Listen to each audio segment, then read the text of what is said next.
Halo teman-teman, di episode kali ini kita akan membahas bagaimana membackup dan merestore sebuah database secara mudah di SQL Server. Ini applicable untuk SQL Server dari 2012 sampai 2022. Dan syaratnya kamu memiliki SQL Server tentunya, entah itu Express, Developer, atau apapun itu. Kemudian kamu juga sudah memasang SQL Server Management Studio. Kalau kamu sudah lupa caranya, kamu bisa melihat video tutorial yang ada di kolom deskripsi untuk mengetahui cara instalasi dan konfigurasi yang benar. Nah, di sini saya sudah memasang SQL Server dan yang akan saya lakukan adalah saya akan menyalakannya. Di sini saya punya satu buah SQL Server, ya saya akan nyalakan dia. Jadi yakinkan kamu bisa mengakses SQL Server Configuration Manager, ya. Kalau sudah nyala seperti ini, artinya kita bisa siap login ke SQL Server. Yuk, mari kita mulai tutorial ini.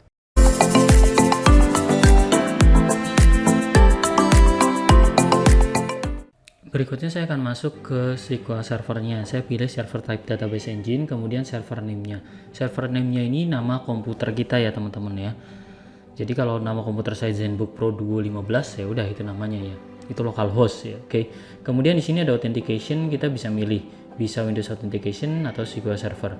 Nah, sebenarnya paling aman pakai SQL Server, tapi kamu harus ingat passwordnya ya. Nah, gitu. Kalau kamu lupa password kira-kira seperti ini. Nah ya teman-teman bisa lihat ya. Oke. Nah jadi saya sarankan kamu masuk ke Windows Authentication, kemudian kamu klik connect. Nah syaratnya masuk Windows Authentication, kamu klik connect itu pas instalasi kamu install ya, kamu install configure current user sebagai admin, dan juga jangan pilih Windows Authentication aja, kamu pilih mix ya. Jadi di sini saya udah masuk ya, kemudian kalau teman-teman lihat di situ ada security ya. Nah, di sini ada login, itu ada SA tuh ya. Kalau saya klik SA tersebut ya, SA tersebut, maka keluar nih passwordnya ya. Oke, saya akan update ya passwordnya ya. Saya akan update passwordnya. Oke, gitu ya.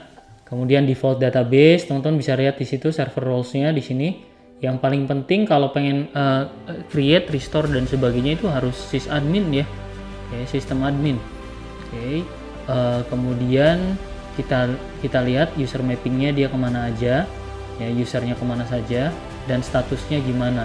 Loginnya grant dan permissionnya enable. Kemudian saya klik OK kan. Nah sekarang saya coba disconnect lagi ya, disconnect. Kemudian saya coba connect lagi. Nah, kali ini saya akan masuk pakai SQL Server Authentication, kemudian dengan password yang baru. Nah, kan kita bisa login ya dengan password yang baru. Nah, di sini kemudian kita akan membuat sebuah database. Cara membuat database-nya, pertama kita buat database kosong dulu. Saya akan create new database kosong di sini ya. Dengan owner-nya harusnya DBO ya, atau database owner. Saya akan buat database namanya AdventureWorks. Kalau teman-teman lihat ada AdventureWorks Data Warehouse ya di situ ya. Saya buat AdventureWorks, yakinkan lokasinya ini bisa kamu akses ya. Contohnya kalau saya tidak menggunakan C/program file bla bla bla karena itu akan buat mengalami path issue ya, terlalu panjang. Saya sarankan teman-teman meng-create folder sendiri, contohnya C/database seperti itu ya. Lagi-lagi kalau teman-teman lupa konfigurasi ini, balik ke instalasi dan konfigurasi yang benar ya. Kemudian setelah itu kita bisa set compatibility-nya di sini karena saya pakai SQL Server 2019, maka 2019 dan kemudian saya klik OK. Maka teman-teman lihat saya punya AdventureWorks. Nah, kemudian sekarang kita akan download database sampelnya ya. Di tautan itu saya tulis AdventureWorks Sample Database ya teman-teman ya. Kemudian kita download AdventureWorks 2019 ya. Teman-teman harus tahu kalau teman-teman belajar analisis services pilih yang data warehouse. Kalau teman-teman belajar untuk database yang kompleks ya, untuk OLTP transaction pakai AdventureWorks 2019.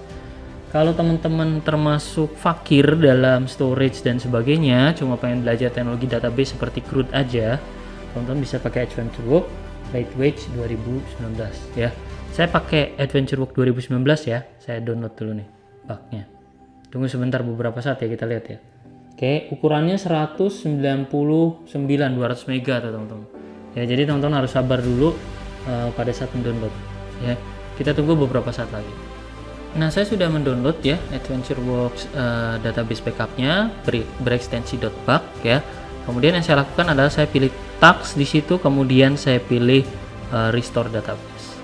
Sebenarnya ada dua cara. Cara yang kedua adalah melakukan attach, tapi itu nggak disarankan ya.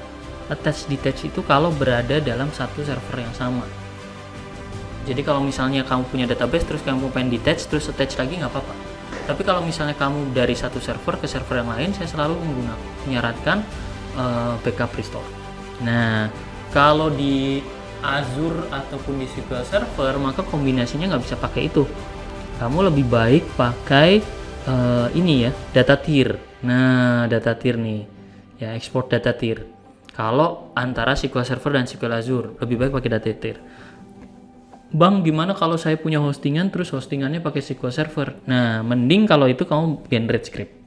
Ya, jadi ada banyak cara.